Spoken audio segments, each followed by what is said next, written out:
എനിക്ക് വളരെ അടുത്തറിയുന്ന ഒരു കുടുംബം, അദ്ദേഹത്തിൻ്റെ ഒരു അനുഭവം ഞാൻ ഇവിടെ പങ്കുവയ്ക്കുകയാണ്. അദ്ദേഹം ഒരു പ്രൈവറ്റ് കമ്പനിയിൽ നിന്ന് റിട്ടയർഡായിട്ടുള്ള ആളാണ്. അപ്പോൾ പെൻഷൻ സ്വാഭാവികമായിട്ടും ഇല്ല. പിരിഞ്ഞു വരുമ്പോൾ കിട്ടിയ കാശൊക്കെ അദ്ദേഹം കുടുംബത്തിന് വേണ്ടിയിട്ട് തന്നെ ചിലവഴിച്ചു. സ്വന്തമായിട്ട് 10 രൂപ പോലും സ്വന്തം ആവശ്യത്തിന് എന്ന് പറഞ്ഞ് അദ്ദേഹം എടുത്തു വെച്ചിട്ടൊന്നുമില്ല. ഇപ്പോൾ അദ്ദേഹം താമസിക്കുന്നത് അദ്ദേഹത്തിൻ്റെ മകൻ്റെ കൂടെയാണ്. മകന് നല്ല ജോലിയൊക്കെയാണ്, വളരെ സ്നേഹസമ്പന്നനായ മകനാണ്. എന്ത് ആവശ്യമുണ്ടെങ്കിലും, അച്ഛനും അമ്മയ്ക്ക് എന്ത് ആവശ്യമുണ്ടെങ്കിലും അവൻ ചെയ്തു കൊടുക്കുന്നുണ്ട്.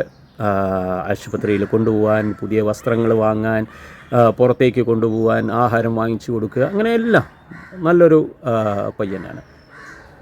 അപ്പം എങ്ങനെയുണ്ട് എന്നൊക്കെ ചോദിച്ചു കഴിഞ്ഞപ്പോൾ അദ്ദേഹം പറഞ്ഞു ആ കാര്യങ്ങളൊക്കെ ഭംഗിയായി പോകുന്നു, ഒരു കുഴപ്പമില്ല, അങ്ങനെ അവൻ എൻ്റെ കാര്യങ്ങളെല്ലാം വേണ്ട രീതിയിലൊക്കെ ശ്രദ്ധിക്കുന്നുണ്ട് എന്നെല്ലാം പറഞ്ഞാലും അദ്ദേഹത്തിൻ്റെ മുഖത്ത് എന്തോ ഒരു വിഷാദഭാവം. അപ്പോൾ ഞാൻ ചോദിച്ചു, എന്തേ, എല്ലാം ഭംഗിയായിട്ട് പോകുന്നില്ലേ, പിന്നെന്താ പ്രശ്നം? അപ്പോൾ അദ്ദേഹം പറഞ്ഞു, അതൊന്നും അല്ലടോ, എൻ്റെ കയ്യിൽ എൻ്റെ ആവശ്യത്തിന് ഒരു 10 രൂപ ഇപ്പോൾ ഇല്ല. എന്തുണ്ടെങ്കിലും ഇപ്പോൾ അവനെല്ലാം നടത്തുന്നുണ്ട്, നല്ല സ്നേഹമുണ്ട്, അതൊന്നും പറയാനില്ല എനിക്ക്. പക്ഷേ എൻ്റേതെന്ന് പറഞ്ഞിട്ട് എന്തെങ്കിലും ഒരു 10 രൂപ എൻ്റെ കയ്യിൽ വേണ്ടേ? ഒന്നും അല്ലടോ, പേരക്കുട്ടിക്കൊരു മിഠായി വാങ്ങിച്ചു കൊടുക്കണം, അല്ലെങ്കിൽ ഒന്ന് എനിക്ക് ആരുടെയെങ്കിലും ഒപ്പം ഒന്ന് പോയിട്ട് പുറത്ത് പോയിട്ടൊരു ചായ കുടിക്കണം, അല്ലെങ്കിൽ എന്തെങ്കിലും, ഇപ്പോൾ അമ്മയ്ക്ക് തന്നെ ഒരു വസ്ത്രം വാങ്ങിച്ചു കൊടുക്കണം, അങ്ങനെ എൻ്റേതായ ചില ആഗ്രഹങ്ങളും ഇതൊക്കെ കാണില്ലേ.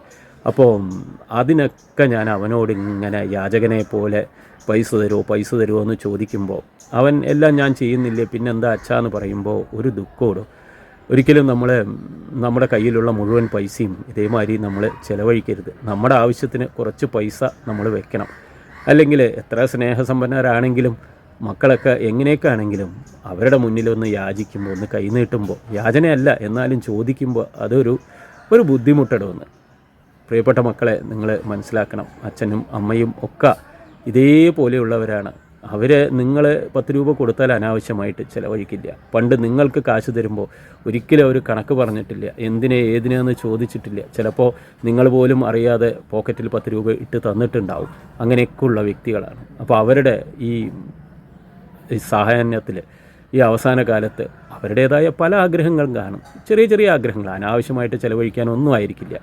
നിങ്ങൾ കുറച്ച് കാശ് എപ്പോഴും അവർക്ക് കൊടുക്കണം. അത് എന്തിന് ചിലവഴിച്ചു, ഏതിന് ചിലവഴിച്ചു എന്ന് ഒരിക്കലും ചോദിക്കരുത്.